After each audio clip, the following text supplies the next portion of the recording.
Esava, this is Geovlazeable from GamerFusion.com, and today we're going to be talking about runes, how you're able to obtain them, what they're used for, where to use them. So first and foremost, runes are a new form of currency that you're going to be required to use within the Court of Oryx. I will be making a separate video regarding the Court of Oryx and what you can expect out of it and how the boss's mechanics work and all that good stuff. So do expect that to come soon.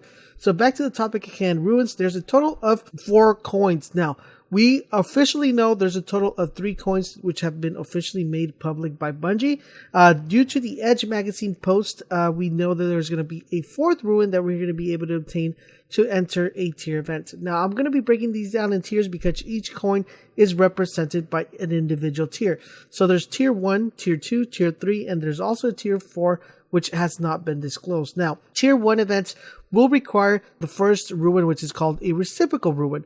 A Reciprocal Rune is an Ancient Relic that summons one of Oryx lieutenants to the Court of Oryx. So you're going to go ahead and get this Reciprocal Rune, take it to the Court of Oryx. You're going to summon one of the bosses, and it's going to give you, you're going to turn in your coin, and that boss will be summoned. Now, do keep in mind, when you turn in that coin, the person that turns in that coin will go ahead and get the majority of the loot drop. Now, the other 2 that didn't turn anything in will still get drops, but won't get a lot of drops like the person that turns it in. So you're definitely going to want to use this and play this as a team.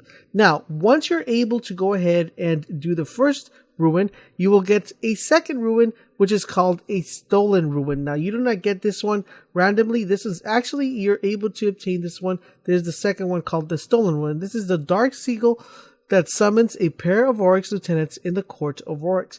This is the second rune, and this will unlock tier 2.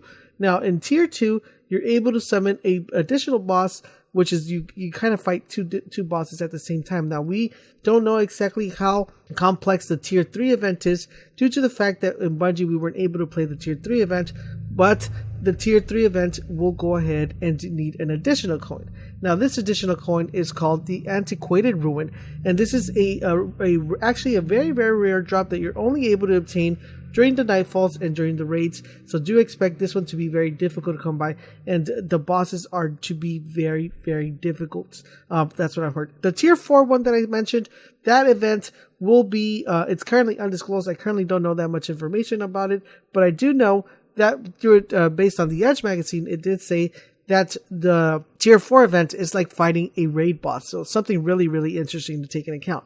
Now, you're probably wondering, Laser, what are the light levels required to do each additional tier? So tier 1 will require a 190 light level. Usually what I'm going to give you guys a reference to. So once you hit 40, you will be light level 190. Now, do keep in mind that now, you know, the way Destiny is working now, light level is going to be dependent on what gear you have and all your weapons. So roughly when you hit level 40, you will be at least light level 190.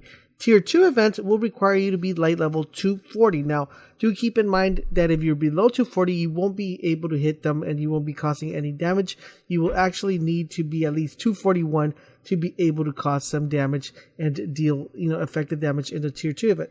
Tier 3 event is you're going to be required light level 290, and that's going to be a more difficult event. Like I said, I haven't been able to play the bosses or anything like that within that tier, but do keep in mind those are going to be very, very, very difficult to take out. So on tier 4, I'm assuming it's going to be 340, the maximum amount that you're going to need of light to be able to fight those raid bosses, like the Edge magazine said. So that's what we expect. Now, the other question is, Laser, where do I purchase this, or how do I obtain, how do I take these runes? So there's various ways you're able to obtain the runes. One, you're able to obtain it from buying it from Eris Morn. Now, from what I'm told, they are going to be really, really expensive to buy. So this is not going to be a way you're going to want to obtain them.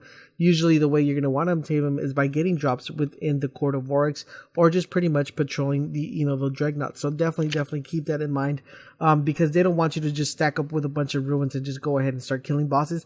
They actually want you to go ahead and farm this down. Do keep in mind, I will have a video up on the fastest way to obtain these runes. So definitely keep that on lock if you're trying to figure out how to get runes.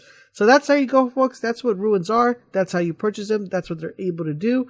And if you guys have any other questions regarding the runes, please let me know in the comment section down below. I'll be more than happy to answer any question or make a follow-up video regarding the runes. Don't forget, guys, for all things Destiny and especially the Taken King, head over to GamerFusion.com, where we empower your gaming.